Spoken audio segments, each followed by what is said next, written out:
Hey, what's going on everybody? It's Keegan here. I'm back with another video for you guys, and today I'm bringing you guys another edition of Keegan's movie reviews once again.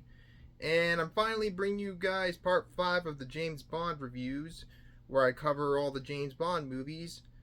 And today we're finally going to be diving into the entire Pierce Brosnan era, which had a total of 4 movies between 1995 and 2002. Yep. So let's not waste any more time and let's get right into it. Now, if you've seen the last part, you know we ended off part 4 with License to Kill, which was the last James Bond movie with Timothy Dalton. And we're going to start off today with GoldenEye, which is the first one with Pierce Brosnan as Bond. This movie was directed by Martin Campbell, who also directed Casino Royale, another James Bond film. And he also directed The Mask of Zorro and that crappy Green Lantern film from 2011. And this movie was originally released on November 16th, 1995. So this film came out 6 years after License to Kill. And, yep. So let's take a dive into the story of the film, and then we'll get into my thoughts on this, in my opinion, one of the best Bond films of all time.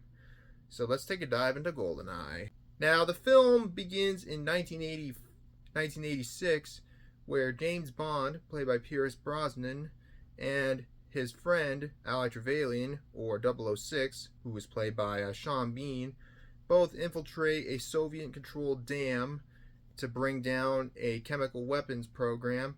However, Ali Trevelyan is killed during the mission, or so it seemed, but Bond gets away. And then the film flash forwards to 9 years later in 1995, and a powerful satellite weapon known only as GoldenEye, with a laser so powerful it could destroy the world.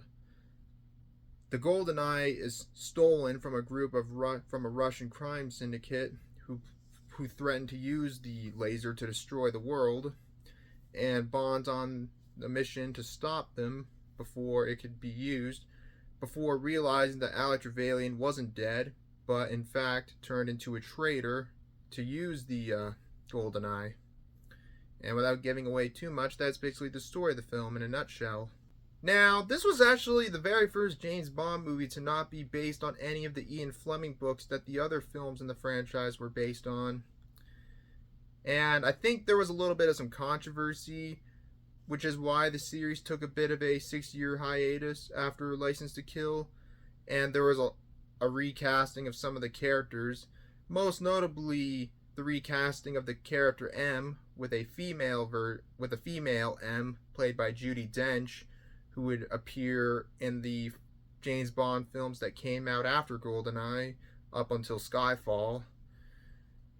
And yeah, but I really enjoyed GoldenEye. This was a lot of fun. This is definitely one of the best ones in the series. The villains in this one were likable, and I thought Sean Bean was a good choice for casting as one of the lead villains, Ali Trevelyan. I especially liked the final confrontation between Bond and Trevelyan around the end of the film when they were fighting on the big, I don't know what you call the little, it was like part of the satellite or something.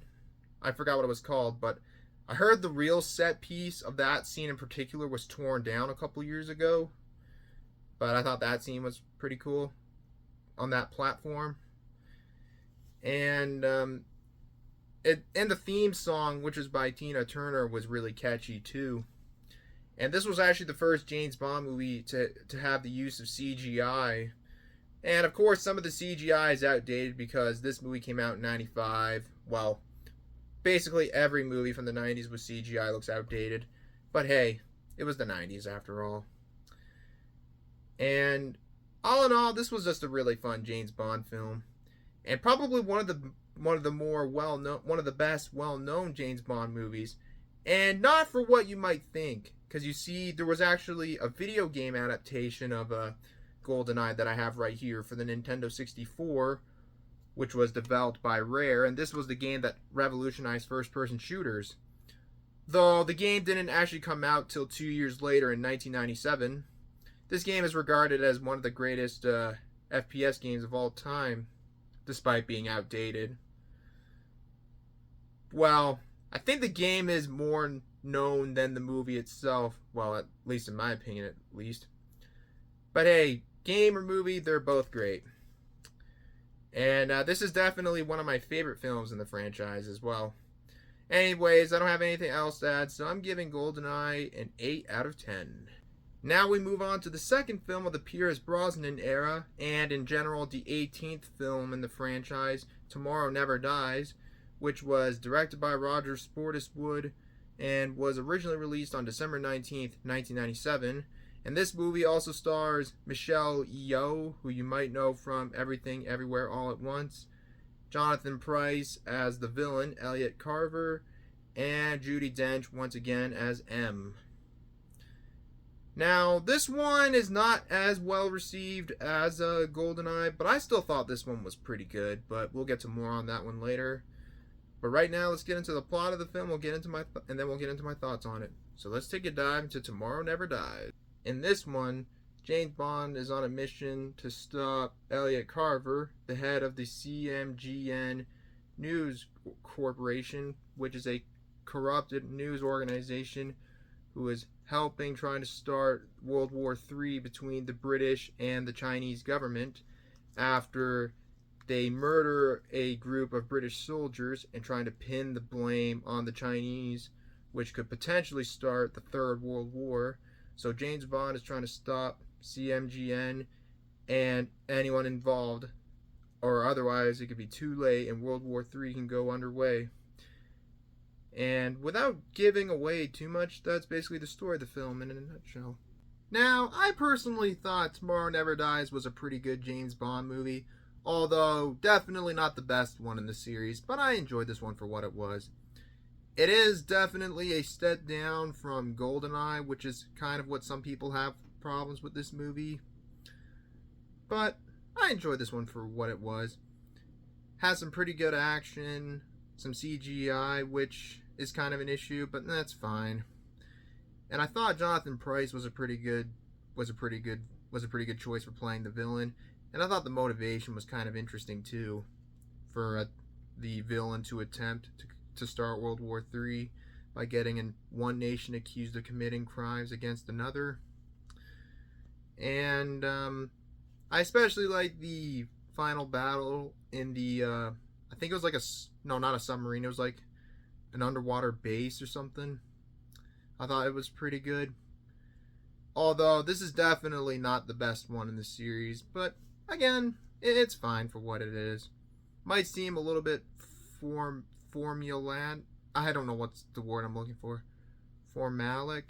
I don't know what's the word I'm looking for. But it's a fine movie, but just not the best one in this series. But it has its moments, but I overall thought this one was pretty good for what it was. But yeah, there was even a video game that was released with the movie in 1997 on the PS1, though I've never played it, but I heard it's not all that great though. But all in all, I thought Tomorrow Never Dies was a fine James Bond movie. But it's not the best one, but I still thought this one was pretty good. Anyways, I don't have anything else to add, so I'm giving Tomorrow Never Dies a 7.2 out of 10.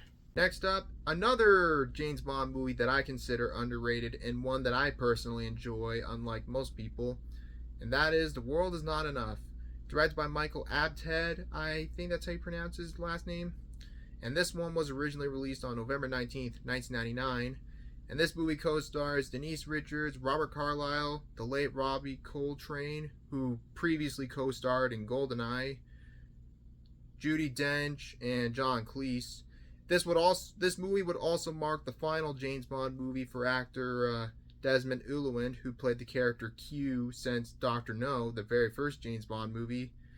This was actually Desmond Llewellyn's final movie he acted in general, as he unfortunately passed away in a car accident an entire month after this movie was released, when he was only 85 years old. And I personally enjoyed this movie for what it is, unlike some people do, but more on that later. Anyways, let's get into the plot of the film. In this one, James Bond is on a mission to protect the daughter of a murdered oil tycoon. The daughter's name is Electra King. And during the mission, he uncovers a nuclear plot by a villain named Renard, played by Robert Carlyle, who is a man who can't feel any pain. And along the mission, he teams up with Dr. Christmas Jones, played by Denise Richards, who team up to try to stop Renard from destroying Europe while trying to protect Electra King. And anyways, that's basically the story of the film in a nutshell. I had a lot of fun with this movie. This is probably one of my favorite Bond films and one of the more underrated Bond films in my opinion. It's got some pretty good action sequences. Probably my favorite part was the remote control car chase when Bond is driving in a remote control BMW car, and it's like in the those multi-decker parking lots, whatever you want to call them. That scene was pretty cool, and the whole car was like remote control. I thought that scene was pretty cool. And I thought Robert Carlyle was a good choice for casting as the villain. And Robert Carlyle's a great actor. You might know him from the movie Ravenous and Trainspotting, which I actually watched for the first time over the weekend and I really enjoyed. I'll definitely talk about Trainspotting one day. And I know some people criticize Denise Richards' performance as Christmas Jones, the Bond girl of this movie. I thought she did a pretty good job as the Bond girl for this film. And you might know Denise Richards from the movie Wild Things, which came out 2 years before. That's a pretty wild movie, if you know what I mean. I like the I don't know, I really enjoyed this one, and I thought the lead villain was pretty cool. Like, he can't feel any pain because he previously got shot in the head but somehow survived, but lost his sense to feel any pain, which I thought was pretty cool. And I like the final battle between Bond and Renard in the submarine that is like going all over the place. Like, it goes sideways, like it just goes flat, like touching the sea floor. I thought that scene was pretty cool. And yeah, I enjoyed this one. I can understand why some people don't like it, but I liked it for what it was. There was also a video game adaptation of this movie that came out a year later on the PS1, N64, and I believe on the Sega Dreamcast. I had the N64 version, and I thought the game is great too. I think that I know this might seem a bit of an unpopular opinion, but I think the game of The World Is Not Enough is better than GoldenEye. Yeah, I said it. I know that's a bit off topic, but whatever. But all in all, I thought The World Is Not Enough was a fun one.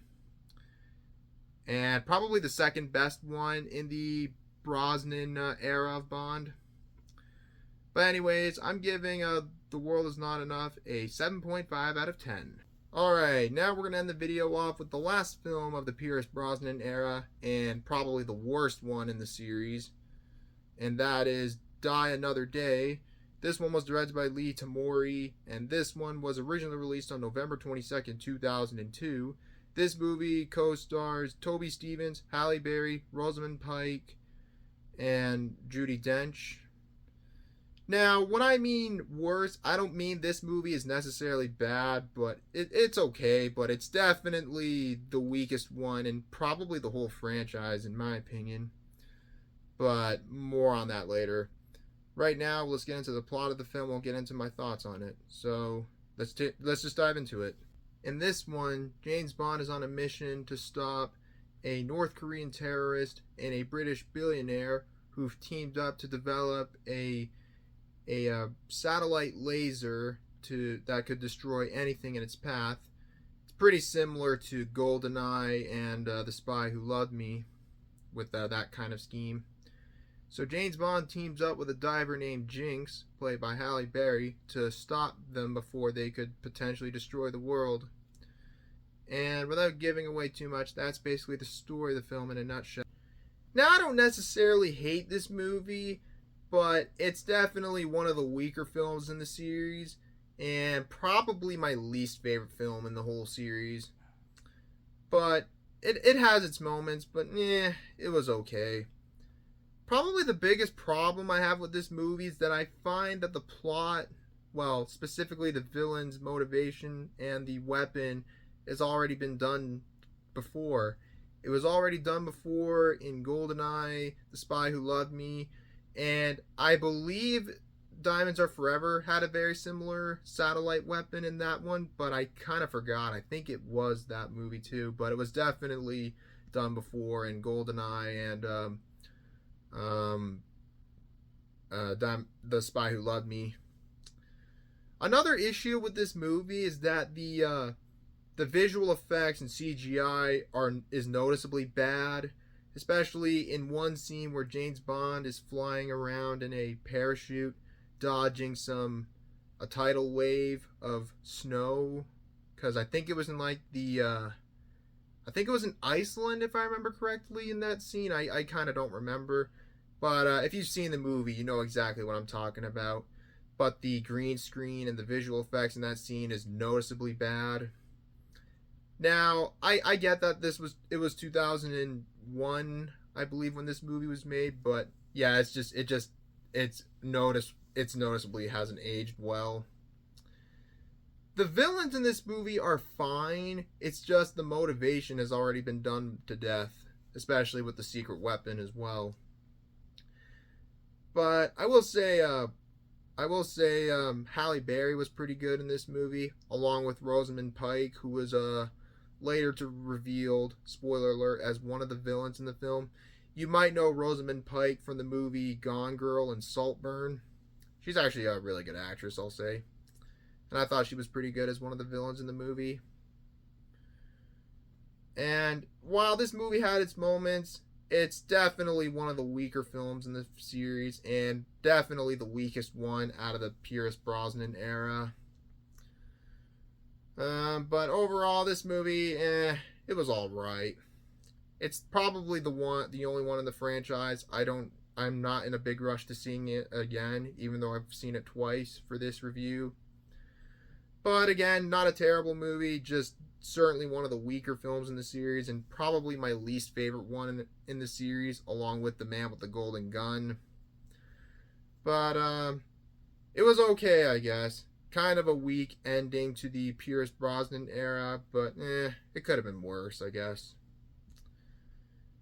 And I'm giving Die Another Day a 6.2 out of 10.